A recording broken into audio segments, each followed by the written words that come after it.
En primer lugar, quiero agradecer a CKC por la invitación para disertar sobre esta temática que es importante, como Todes. decías vos. Bueno, yo soy Francisco Berma, trabajo en la facultad, en realidad estoy retirado hace poco, pero sigo trabajando como profesor en la Facultad de Ciencias Agrarias, donde estamos nosotros, en el sudeste de la provincia de Buenos Aires, y que trabajamos en forma mancomunada con la Estación Experimental de INTA Balcarce, lo que se llama una unidad integrada, que acá tienen la foto. Así que estamos trabajando, como decimos, en el sudeste. Bien, voy a hablar de la temática esta del carryover, pero antes tenemos que definir algunas cuestiones importantes que nos llevan al carryover. Uno es que ustedes seguramente habrán escuchado el tema residualidad de herbicidas, ¿no? Pero también se puede llegar a encontrar que se lo nombre con el nombre de persistencia. Entonces vamos a definir un poquito eso. ¿Qué significa? Estamos hablando de tiempo. Cuando hablamos de residualidad o de persistencia, es el tiempo que un herbicida permanece activo, es decir, en concentraciones con efecto agronómico y ambiental. Es decir, esto es importante recalcarlo. Como dijeron desde la empresa, que tenemos que pensar en algo sostenible, en algo amigable con el ambiente. Entonces, cuando hablamos de residualidad herbicida y carryover, no solamente estamos afectando a cultivos, sino que también estamos afectando al ambiente. Entonces, es muy importante que tengamos claras estas temáticas.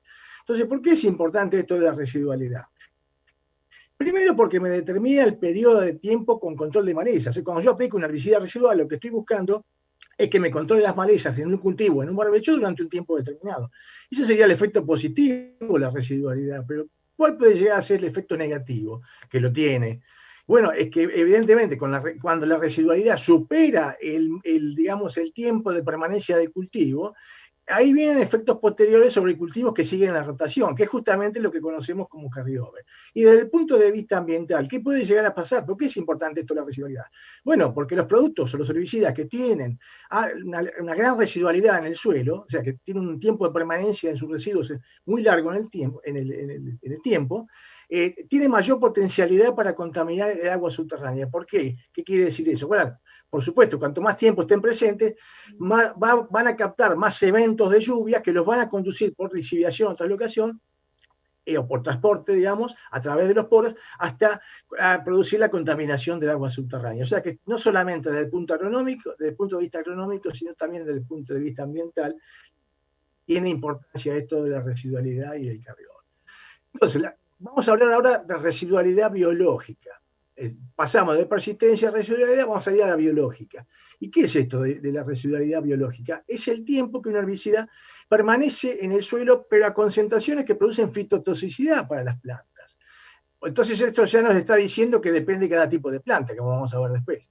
Y de ahí se deriva el término carryover, que es un término del inglés, que en realidad lo que está diciendo es que es el efecto residual que tienen los herbicidas en el suelo sobre los cultivos subsiguientes que son sensibles al herbicida que se aplicó. O sea que esto depende entonces de la sensibilidad de cada tipo de planta. ¿Por qué es importante conocer la residualidad biológica de un herbicida? Primero porque tiene un sentido agronómico, sin lugar a dudas. Segundo porque se utiliza para determinar la residualidad del control de maleza, como ya vimos. Tercero, que sirve para determinar los periodos de espera, que es el carryover, desde la aplicación de los herbicidas hasta la siembra de un cultivo determinado. Y cuarto, es importante conocer esto porque varía esta residualidad biológica con el herbicida, la sensibilidad de la especie o de la planta considerada y de las condiciones del suelo y del ambiente a partir del momento de la aplicación del herbicida. La pregunta que nos vamos a hacer ahora ¿es fácil predecir? Es la pregunta del millón, ¿no es cierto? La persistencia o residualidad de un herbicida luego de ser aplicado y predecir si va a haber inconveniente con un cultivo determinado que voy a sembrar a continuación. No, es muy difícil, porque como ustedes ven, hay tres tipos de factores fundamentales que regulan o que actúan sobre la residualidad y la longitud de esa residualidad y persistencia. Por ejemplo, tenemos características de los suelos y a su vez dentro de los suelos tenemos una especie de fusibles para dentro de las características de los suelos, que son el pH, varía con el pH, varía con el contenido de materia orgánica, varía con la estructura y la porosidad de los suelos, la textura de los suelos, pero vamos a abocarnos un poquito más en detalle a esto. Y la presencia de microorganismos y sobre todo de la actividad microbiana, que tiene que ver un poco con lo que CKC también está presentando en su portfolio. También depende de la residualidad y el carryover de las propiedades del herbicida. Las que están aquí redondeadas en rojo, están subrayadas en rojo, son los factores que tienen más importancia dentro de las propiedades del herbicida, de las características de los suelos, de las condiciones ambientales. Entonces, dentro de las propiedades del herbicida es muy importante si estamos hablando de productos que se retienen a la materia orgánica de la salsilla o no se retiene. ¿Qué quiere decir? Que los productos que se retienen más son los que están menos disponibles para que sean tomados por las plantas sensibles. En cambio, productos que no se adhieren, que no se retienen, que no se absorben a materia orgánica y arcillas, están más disponibles y pueden producir más daño por carriover. Bueno, si se ioniza o no se ioniza, o sea, ¿qué significa ionización? Si toma cargas o no toma cargas con la solución del suelo. ¿Qué es la solución del suelo? El agua del suelo que está en los poros. Entonces eso es importante. Después vamos a ver por qué. La dosis es un factor importante. Y la dosis que yo aplico es lo que me determina también, es una de los determinantes de la persistencia o residualidad.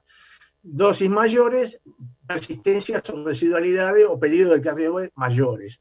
Bueno, la presión de vapor es un factor, pero no tan importante. Si es un producto más soluble o menos soluble, es decir, si tiene más afinidad con el agua, no la tiene más chance de producir más daño y para que sea captado por las raíces de los cultivos sensibles o menos captado. O sea, la solubilidad tiene una relación directa con la posibilidad de captar residuos de herbicida por parte de las raíces de las plantas. Y dentro de las condiciones ambientales, del ambiente donde se aplica un herbicida, básicamente la temperatura, sobre todo la humedad y la lluvia. Las lluvias posteriores a la aplicación son las que determinan, junto con la temperatura, el grado de actividad biológica. ¿Y por qué digo esto? Porque en general, la gran mayoría de los herbicidas que se aplican al suelo y que estamos utilizando en Argentina y en el mundo, son degradados en el suelo por la actividad microbiana, por los microorganismos. Y solo hay algunas pocas familias, que básicamente son dos, que son las sulfonilureas y las triacinas, y las triacinonas y una otra que son relacionadas, ejemplo, atracina, metsulfurón, todo ese tipo de productos, que son degradados parte por degradación química y parte por degradación biológica. Entonces, la gran mayoría de los herbicidas son degradados por degradación biológica. Todo lo que afecte la degradación biológica va a incrementar los tiempos de residualidad de los herbicidas y los peligros de generar carriover hacia cultivos en la rotación. Por supuesto, dentro del ambiente, el manejo, los tipos de labranza, si va a haber cobertura de plantas o presencia de plantas o no, si hay siembra directa, qué tipo de cobertura, qué tipo de cultivo y qué tipo de especie. Eso es lo que regula también lo que es el carriover. Entonces, desde el punto de vista del suelo, dijimos que lo más importante acá va a ser la solución del suelo. O sea, si no hay solución del suelo, no hay actividad de los herbicidas, pero tampoco hay actividad microbiana. Entonces es fundamental que luego de la aplicación haya actividad microbiana y haya agua disponible para que se produzca la misma. Entonces el pH también es importante tener en cuenta en qué tipo de suelo aplico estos herbicidas, si son suelos que retienen mucho a los herbicidas o si son suelos que tienen mayor contenido de arena, por ejemplo, y que retienen menos. Entonces eso va a interactuar con el grado de carriover. Entonces, algún aviso importante desde el punto de vista de los suelos y la residualidad y el carriover de los herbicidas es cuidado en suelos que apliquemos en suelos con baja materia orgánica. O sea, suelos, cuando hago la salvedad de decir baja materia orgánica, estoy hablando de suelos de menos del 2% de materia orgánica. Cuidado en suelos con mayor o igual a 7 de pH. Pero eso básicamente está relacionado a lo que conocemos como herbicidas ácidos y bases débiles. Ejemplos de ácidos débiles pueden ser sulfonilurea. Ejemplos de bases débiles pueden ser las triacinas, como la atracina, por ejemplo. Bueno, si aplicamos en suelo con alto contenido de arena, ¿qué es eso? Más de 60-70%, cuidado, porque tiene menos capacidad de retención y van a estar más disponibles los herbicidas para producir daño a cultivos sensibles. Si luego de la aplicación hay estrés hídrico, o sea, hay seca, por ejemplo, que ha pasado no hace mucho, el año pasado, por ejemplo, y este verano. Entonces, cuidado, si luego de eso, de la aplicación, hay estrés hídrico, ¿qué va a pasar? Va a disminuir drásticamente la actividad microbiana y no van a ser degradados los herbicidas. Por lo tanto, es como si lo pusiéramos en una caja de ahorro, quedan guardados en el banco y el producto, una vez que se dan las condiciones de humedad necesarias para la actividad microbiana, va a estar en dosis casi completa y va a tener una capacidad o una potencialidad de producir residualidad muy importante. Por supuesto que también, si luego de la aplicación ocurren condiciones de baja temperatura, también va a impactar sobre la actividad microbiana, va a disminuir la degradación por parte de esta. Bueno, desde el punto de vista de la antítesis de lo que es la sequía, tenemos, si hay, uno aplica y luego de la aplicación se producen lluvias torrenciales que pueden anegar los lotes o los bajos, y una vez que se restablece o se normaliza, en esos casos, como hubo anaerobiosis, no va a haber tampoco gran actividad microbiana o se va a detener. Por lo tanto, el producto va a estar en alta dosis, en alta concentración, con riesgo de producir fitotoxicidad y daño. Simplemente esto es un crédito en donde tomando tres de los factores más importantes del suelo, como son la humedad, aquí arriba, el pH y el porcentaje de materia orgánica, vamos a evaluar desde el punto de vista de la residualidad de control de un herbicida o desde el punto de vista del carryover, todo lo que vean, todos estos casilleros que están en rojo son desde el punto de vista del carryover, vamos a dejar la residualidad de control, lo que tiene mayor potencialidad de riesgo de causar daño o fitotoxicidad a los cultivos. O sea, si yo aplico un herbicida residual y tengo baja humedad luego de la aplicación, eso es una condición de alto riesgo de generar carryover a cultivos sensibles. ¿Qué otra condición es de riesgo? Aquí vamos al pH. Si yo aplico herbicidas de tipo ácidos débiles o bases débiles, voy a tener en suelos con más de 7 de pH alto riesgo de generar daño o fitotoxicidad por carryover. Y si aplico en suelos de menos de 2% de materia orgánica, como les conté antes, voy a también tener alta potencialidad de generar daño por carryover a los cultivos sensibles. Entonces, ¿cómo puedo regular esto o cómo puedo impedir o atenuar esta cuestión de la residualidad de los herbicidas o del carryover? Bueno, básicamente hay una serie de cosas que muchas están en los marbetes o etiquetas de los herbicidas. Simplemente hay que leerlo, estudiarlo, ver el plan de rotaciones que yo tengo, qué quiero sembrar, qué quiero aplicar y tener en cuenta eso y respetar la rajatabla. Porque esto lo que se vuelca en los marbetes es un documento legal que tiene la empresa, hay que seguirlo eso. Entonces es fundamental aplicar dosis aprobadas, seguir las restricciones de cultivos y de rotaciones, al planear la aplicación de algún herbicida, tener en cuenta qué voy a sembrar después, o si voy a sembrar algo, cuidado con lo que voy a aplicar en los barbechos, por ejemplo. Tener en cuenta las condiciones climáticas entre la aplicación y la siembra de los cultivos, básicamente lo que dijimos, lluvias, caídas y temperaturas. Bueno, eso es fundamental. Otra cosa puede ser rotar modo de acción para evitar acumulación, no estar aplicando siempre el modo de acción. Después voy a mostrar un trabajo rápido. Tener en cuenta en algunos casos la posibilidad, si hay que sembrar sí o sí, y tengo siembra directa, la posibilidad de romper la siembra directa con algún disco y hacer lo que se llama laboreo para dilución del herbicida. O sea, lo que hago es diluir el herbicida que está concentrado en la capa superficial del suelo en una capa de profundidad mayor. También puedo sembrar cultivos tolerantes, sembrar soja STS, o material SL, maíz SL o girasol SL, que pueden tener tolerancia a algunos modos de acción de herbicidas que apliqué en los barbechos que tienen el mismo modo de acción que los CL, de lo que tolera el CL. Y si no tengo, digamos, tengo que sembrar sí o sí, hay alternativas, bueno, ¿qué herramientas tengo hoy técnicas? Bueno, realizaciones de bioensayo o tomar una muestra del suelo y llevar al laboratorio. Bueno, una cosa o la otra, no voy a extender ahora, pero en todo caso lo charlamos, luego en las preguntas. Tiene ventajas y desventajas. La ventaja básicamente los bioensayos, que es simple de hacer, lo pueden hacer los productores y los técnicos mismos, si no lo quieren llevar a ningún laboratorio, por lo tanto es de bajo costo, tiene un sentido biológico y da una información práctica. A diferencia del análisis químico, que es un análisis muy caro, hoy en día está todo cotizado en dólares, como sabemos, y eso tiene un costo importante. Entonces, esto es lo que me va a permitir el análisis químico, identificar el herbicida y decirme qué concentración tiene ese herbicida. El problema ¿cuál es? Que yo con ese valor de concentración, es decir, supóngase que le dicen hay 2 partes por millón o billón de tal herbicida, ¿qué decisión tomo? ¿Siempre o no siempre? El problema es que no están hechos los ensayos biológicos que están correlacionados con los químicos, o sea, no están, digamos, hechos los ensayos biológicos correlacionados con los químicos. Nosotros hemos trabajado en algunos productos, como por ejemplo pueden ser lo que es diclosulano, hay otros productos como Mazapil, ese tipo de productos, tratando de correlacionar lo químico con lo biológico. Pero bueno, está todavía, hay mucho para andar en esta cuestión. Entonces, ahora voy a mostrarle una cuestión de la temática esta de cuáles son los periodos que deberíamos tener en cuenta para sembrar un cultivo que puede ser sensible a residuos de un herbicida. Y esa información, ¿dónde está? Bueno, básicamente le voy a mostrar un resumen de lo que se encuentra mucho en marbete u otro en otro tipo de trabajo. Pero el concepto viene de acá. Es decir, ¿Cuántos son los días que tengo que esperar para sembrar un cultivo sensible? Viene de acá.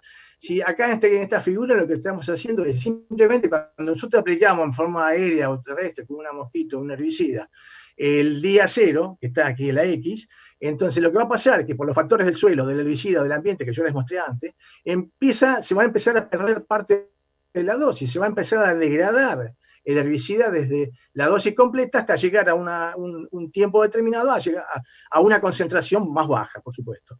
Bien, ¿qué pasa?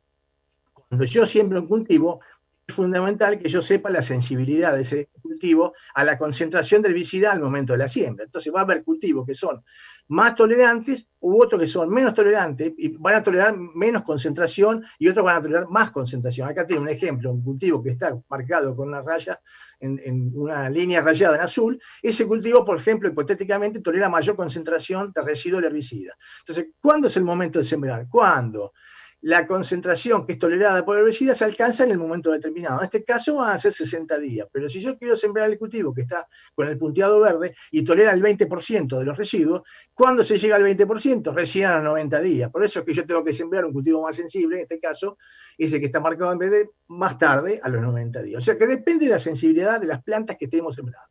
Y de acá salen los famosos periodos de carryover o periodos de espera. Aquí les estoy mostrando una recopilación que hice hace tiempo para cultivos de invierno, como me pidieron que les comentara el cultivo de invierno. Acá tienen para sulfonilurea, por ejemplo, ¿cuántos días tengo que esperar si yo aplico mesulfurón? 0 días, porque es selectivo en cultivos de trigo y cebada, o lo que es un finés, por ejemplo, 0 días para trigo, o un ligate, ahí tengo que esperar 7 meses, que es sulfometurón y clorimurón, para trigo, avena y cebada. Ahora, si yo aplico triazol pirimidina, por ejemplo, un diclosulam, que es un spider, por ejemplo, recién tengo que ir al año siguiente, pero solamente trigo. Yo le voy a mostrar qué pasa con la cebada. O un pacto, que es cloranzulam, recién al año siguiente, si lo uso en una soja anteriormente. ¿Qué pasa con los hormonales? Muy usados en mezcla con glifosato, sobre todo lo que es 2,4-D en los barbechos largos, barbechos cortos. Hoy en día se está hablando, por eso lo puse entre paréntesis, de 15 días. Hay que esperar 15 días para sembrar el cultivo de trigo, básicamente, u otros cereales, luego la aplicación de 2,4-D éster o 2,4-D sal. Antiguamente se hablaba de 3-5 días para el éster y la sal siempre tiene un poco más de residualidad, pero hoy en día se ha uniformado y se habla de 15 días. Lo que es los otros hormonales, como dicama, picloram, clopidogrel, fluoxetil, en general no tienen un periodo de espera y se los puede usar casi como un preemergente. Pero esto es muy importante. Estos periodos hay que tener cuidado cómo se los maneja, no hay que tomarlo taxativamente. Los periodos se consideran a partir de que el suelo está en un estado hídrico adecuado sin estrés hídrico, o sea que no hay falta de agua. ¿Qué quiere decir? Que si yo digo 7 meses para sembrar trigo, cebada y avena, luego de una aplicación de sulfometurón y clorimurón, que es ligate, eso se considera que al momento de la aplicación del ligate se encontraba en buenas condiciones de humedad el suelo. Ahora, si lo aplico con condiciones de estrés hídrico, ¿qué va a suceder? Estos 7 meses no se empiezan a contar desde el momento de la aplicación, sino a partir de que se restablezcan las condiciones de humedad favorable en el suelo. O sea que seguramente serán o 9 meses o 8 meses o más meses que esto. Pero depende muchísimo de la condición hídrica al momento de la aplicación. Acá les muestro, si uno no respeta, digamos, esos periodos de espera, vamos a encontrar, por ejemplo, si acá, vamos a mirar de aquí abajo, si yo aplico en 2,4-D sal amina, con distintas dosis, acá tengo la foto del testigo a los 0 días, o sea, en preemergencia en el cultivo de trigo, o a los 3 días, si quieren también. Ahora vamos a mirar a los 3 días, que será lo más razonable. Gente que aplique glifosato y sal amina, 2,4-D salamina, si yo no aplico nada, acá tengo el testigo a la izquierda, luego sigue una dosis más baja, aumento la dosis a 1 litro o aumento la dosis a 2 litros. La medida que aumento la dosis, aumenta la fitotoxicidad, y a los 3 días, cualquiera de las 3 dosis es fitotóxica. Acá, por lo menos, debería esperar 7 días. Bueno, en los marbetes habla de 15 días. No hay diferencia si se fijan entre testigo, que es la planta que está a la izquierda, respecto de las otras dos. Acá tienen, estos son datos de ensayo, estos son datos a campo, reales, como dijo Luis en su presentación. Acá tienen ejemplo, 2,4-D aplicado en preemergencia de trigo. Fíjense, en un barbecho se produce lo que se llama la hoja cebolla, se dobla la hoja en forma de como si fuera una hoja de cebolla, y esto va a resentir un poco después la fotosíntesis del cultivo, el área foliar, ese tipo de cosas, y puede inclusive producir daños en las aristas, acá tienen una espira normal, acá tienen daños en las aristas, retorcimiento de aristas, pérdida de espiguillas, y ahí va a disminuir el número de granos. Entonces podemos tener inclusive esta pérdida de rendimiento si estamos aplicando antes del periodo de espera que digamos que deberíamos contemplar para aplicar este tipo de herbicida. Continuando con otro tipo de herbicidas que no son ni los que inhiben las ALS, como se habla, ni las hormonales, tenemos muchos otros herbicidas que se pueden aplicar en barbechos previo a la siembra del cultivo de invierno o en cultivos de verano del ciclo anterior. Por ejemplo, acá tienen el caso de atracina, que hay que esperar 4 a 6 meses para trigo y cebada, por ejemplo. Pero también le podría decir flumioxacin, un producto muy utilizado en los barbechos.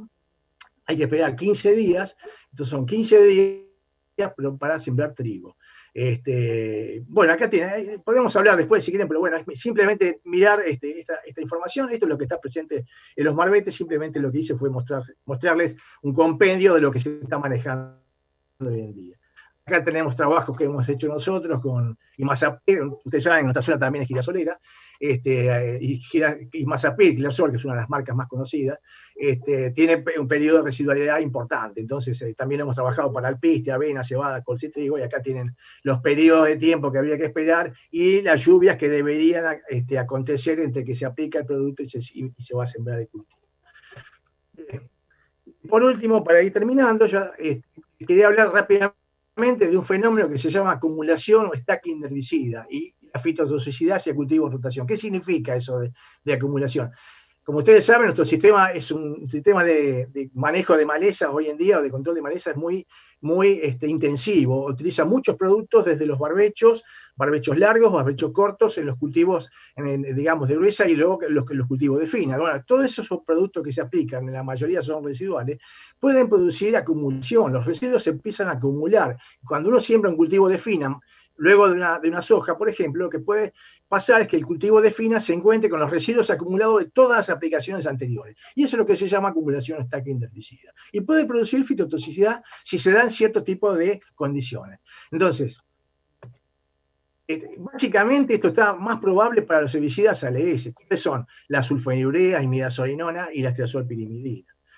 Las sequías o déficit hídrico es lo que puede conducir básicamente a manifestar esta cuestión de la acumulación y el stacking. Y además también puede haber efecto acumulativo si yo aplico este tipo de herbicidas en suelos con baja materia orgánica, alto contenido de arena o pH neutro básico. Un poco lo que le dije antes, ¿no? Bien, entonces, esto también depende del tipo de herbicida que se use y las combinaciones de herbicidas que se van aplicando.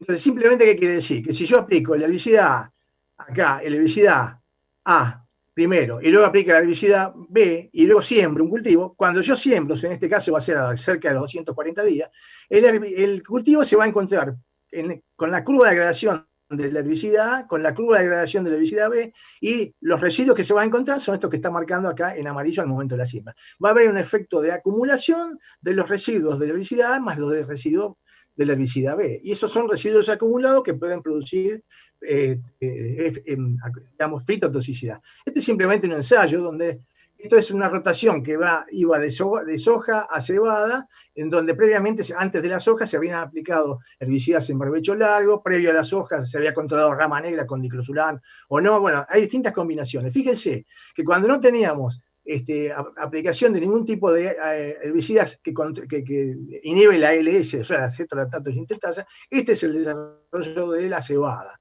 Pero cuando en la medida que vamos aquí abajo, y habíamos aplicado que es diclosulán, el Spider, ya teníamos, ahí por simple comparación visual, tenemos una menor biomasa foliar.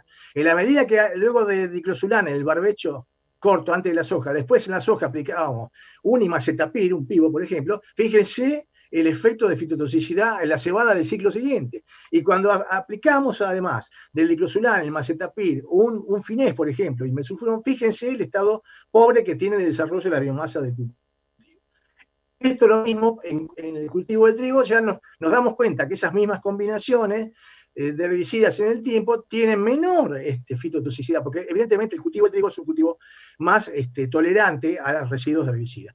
¿Dónde se manifestaba después? En el rendimiento, que es lo que nos interesa a nosotros. Fíjense la diferencia bruta en el desarrollo de la espiga de cebada, esto es un testigo, lo que estoy marcando aquí, con la diferencia que tenemos de desarrollo y crecimiento de las espigas, en donde hubo un importante trazo fenológico y disminución del número de granos y disminución de rendimiento. Porque fíjense el tamaño, exactamente el mismo, la escala es exactamente la misma. Fíjense el tamaño de uno y de otro, y sin lugar a duda lo que estamos viendo ahí que va a haber una pérdida de rendimiento. Eso te traduce además en las raíces. Fíjense, comparamos las raíces aquí a la derecha, abajo, las raíces del testigo con las raíces de las que he tenido, un imazapir, al medio un diclosurán, o la mezcla después, de la combinación, no mezcla, de diclosurán y luego imazapir en las hojas. Fíjense el desarrollo de las plantas de cebada a la derecha no fueron tratados con herbicidas que controlan ese, o a la izquierda que tuvieron aplicaciones previas en los barbechos de diclosurán o imazapir. Entonces lo que encontramos, que está acá arriba, para que tengan una idea, la cebada fue el cultivo más sensible y se perdió hasta de un 17 a un 30 y casi 34% de rendimiento, versus el trigo desde un 0 hasta un 11%, porque esto se realizó 2 años. Y que si vamos a hacer cebada, bueno, por eso se sacó de marbete de registro el uso de diclosurán para el previo, digamos, a la siembra de cebada. Entonces, por eso ya no está. Antes sí estaba en los marbetes. Entonces, el diclosurán hay que tener mucho cuidado y no aplicarlo si vamos a ir a cebada. Bien, yo no tengo muchas más cosas, evidentemente, pero bueno, es cuestión de charlarlas. Después, si quieren, las hablamos en las preguntas. Muchísimas gracias por su atención.